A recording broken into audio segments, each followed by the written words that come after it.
دور موجود کے محققین یہ کہتے ہیں کہ تم پردے میں عورت کو سمیٹ کر کے اس کی آزادی سلب کرنا چاہتے ہو. واجبی سا پردہ کافی ہے، لیکن چہرے کا، ہاتھوں کا اور دیگر جو ہے وہ کچھ اعضاء کا پردہ ضروری نہیں ہے.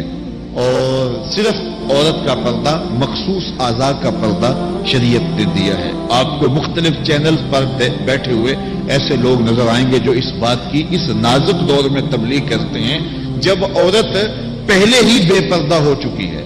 عورت پردے میں لپٹتی چلی جا رہی ہے اور اس کی نہ آنکھیں نظر آ رہی ہیں نہ ہاتھ نظر آ رہے ہیں، اور اس کے لیے جو ہے وہ کوئی ایک راستہ بھی باقی نہیں بچا. تو پھر تو کوئی یہ تبلیغ کرے تو سمجھ آتا ہے کہ ہو سکتا ہے کسی جو ہے وہ تحقیق کے تحت یہ بات کر رہا ہو. جب عورت اپنے لباس سے بھی باہر ہوتی چلی جا رہی ہے تو اس وقت یہ تبلیغ کرنا کیا معنی رکھتی ہے سوائے کسی ایجنڈے کے تحت، اور اس کے پس منظر میں کچھ ہمیں دکھائی نہیں دیتا ہے. تو وہ کہتے ہیں کہ چہرے کا پردہ نہیں ہے، ہاتھوں کا پردہ نہیں ہے، پاؤں کا پردہ نہیں ہے. شاید وہ اس بات کو جو ہے وہ سمجھنے سے قاصر ہیں کہ یہ محارم کے لیے ہے. عورت کا مخصوص اعضاء کا پردہ تو اس کے باپ سے بھی ہے، اس کے بھائی سے بھی ہے، اس کے محارم سے بھی ہے، حتیٰ کہ بیٹے سے بھی ہے. لیکن یہ جو اعضاء ہیں ان کا پردہ بھی عورت کے اوپر لازم ہے، چونکہ جو شر پیدا ہوتی ہے وہ چہرے سے اس کا آغاز ہوتا ہے. تو میں ایک بات کہا کرتا ہوں کہ یہ جتنے دلائل ہیں ان دلائل کے جواب بھی علماء نے دیے ہیں. یہ ساری بحث کی جا سکتی ہے. میری مائیں بہنیں تصور کر لیں کہ سیدہ فاطمہ تو زہرا کا پردہ کیسا ہوگا، تو ان کے تصور میں حیا میں لپٹی ہوئی فاطمہ دکھائی دے گی. بلکہ سیدہ فاطمہ تو زہرا سے جب پوچھا گیا کہ عورت کا صحیح پردہ کیا ہے، انہوں نے کہا کہ عورت کا صحیح پردہ یہ ہے کہ وہ کسی مرد کو نہ دیکھے اور کوئی مرد اس کو نہ دیکھے. حضرت عبداللہ ابن مکتوم رضی اللہ تعالی عنہ کے سامنے ازواج مطہرات نے پردہ نہیں کیا تو وہ آنکھوں سے نابینے تھے. تو حضور نے اس پر انہیں تنبیہ کی کہ تم نے پردہ کیوں نہیں کیا؟ تو انہوں نے کہا حضور وہ تو نابینا ہے.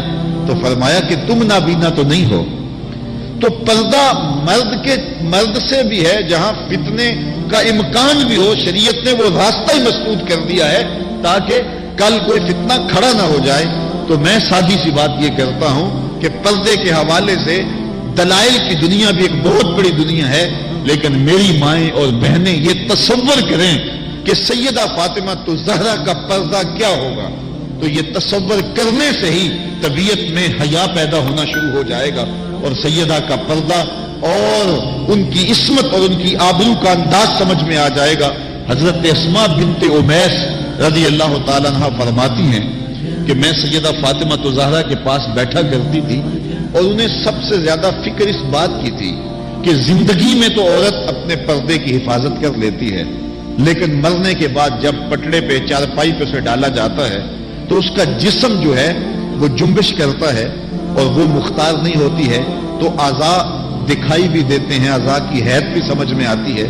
تو یہ بڑا مشکل لمحہ ہوگا جو مرنے کے بعد درپیش ہوتا ہے. تو فرماتی ہے کہ میں نے انہیں کہا کہ جب حبشہ کی جانب ہجرت کی تھی تو میں بھی ان لوگوں میں شامل تھی. تو میں نے وہاں حبشہ میں دیکھا ہے کہ چارپائی کے چاروں پایوں کے ساتھ شاخ باندھ دیتے ہیں اور پھر ان کو درمیان میں جوڑ دیتے ہیں اور اس کے اوپر کپڑا ڈال دیتے ہیں اور یہ ایک ڈولی بن جاتی ہے. تو کہتی ہیں جب میں یہ بات بتائی تو سیدہ بہت زیادہ خوش ہوئی. کہا یہ تو ایک بہت اچھا طریقہ سمجھ میں آ گیا جس سے مرنے کے بعد بھی عورت کے پردے کی اور اس کے جسم کی حفاظت ہو سکے گی، کسی کی نظر نہیں پڑے گی.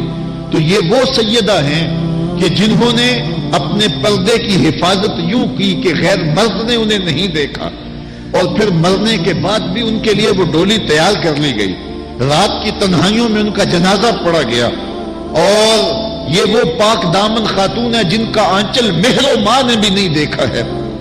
اور جب قیامت کا دن ہوگا تو حضرت سیدہ فاطمہ تو زہرا 70,000 خواتین کے جلو میں نکلیں گی تو آواز آئے گی یا اہل الجمع غضوا ابصارکم لأن فاطمہ بنت محمد حتی تمر. اے لوگوں نگاہیں نیچی کر لو، محمد عربی کی بیٹی کی سواری گزر رہی.